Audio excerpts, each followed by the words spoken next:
When Emma said it, her voice didn't shake. That was the first warning.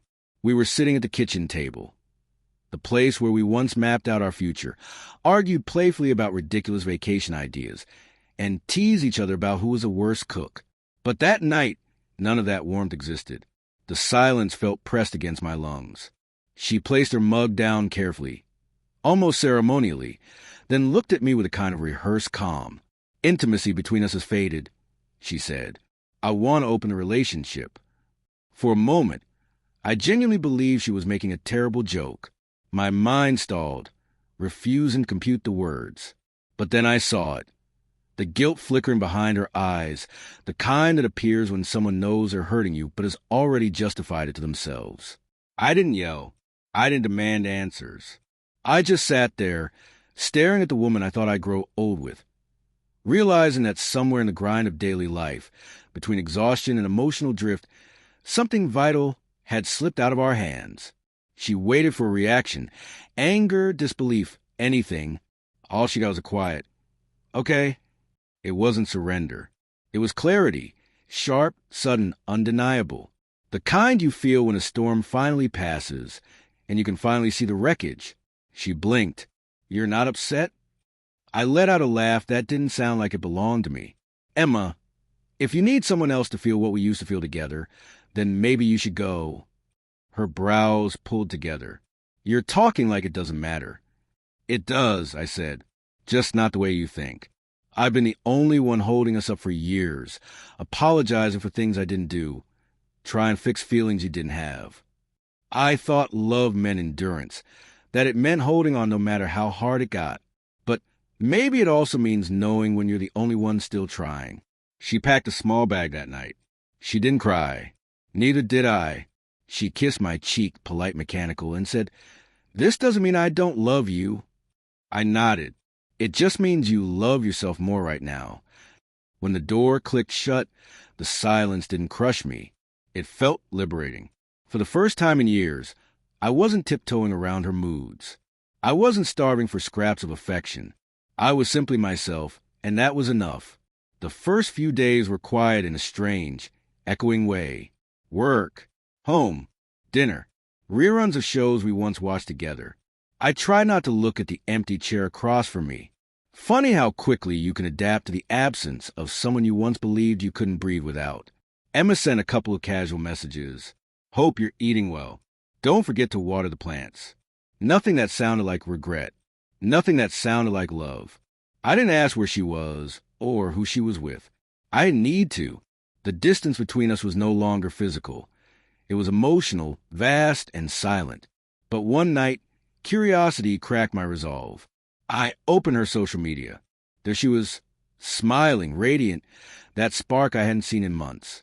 And next to her, a man with his arm around her waist, their closeness unmistakable.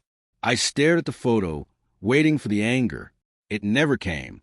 Instead, I felt a strange calm. She hadn't found something new. She'd simply returned to the version of herself that craved constant novelty, attention, validation. A version I was never meant to sustain. A few days later, she showed up at the house without warning. Rain clung to her hair.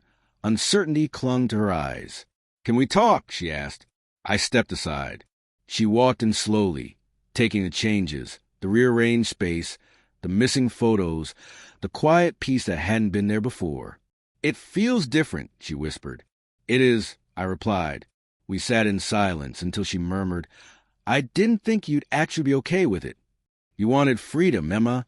I said, "I gave it to you." Her voice wavered. "But you didn't fight for me." I smiled softly, not in cruelty, just understanding.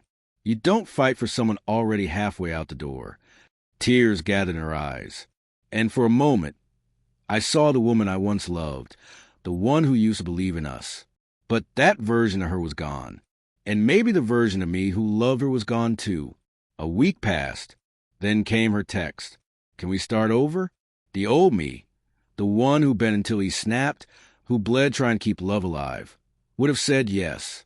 But that man had learned a brutal, freeing truth. Sometimes what we call love is really just fear of being alone. I didn't reply.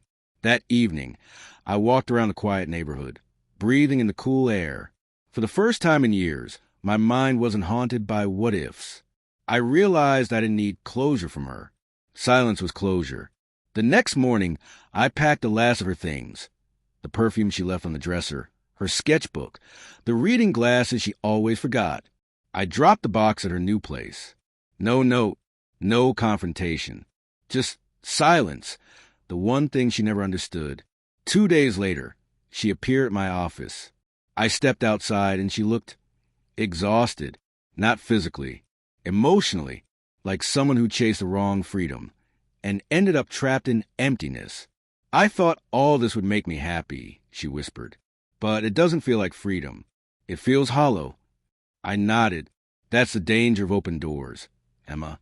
Sometimes the wind takes you somewhere you never meant to go. Her voice cracked.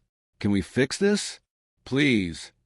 I searched myself for even a fragment of the man who once couldn't imagine losing her. But he was gone. No, I said gently. You can't repair something you chose to break. She nodded through tears, studying my face like she was seeing me for the first time. Really seeing me. And maybe that's what hurt her most.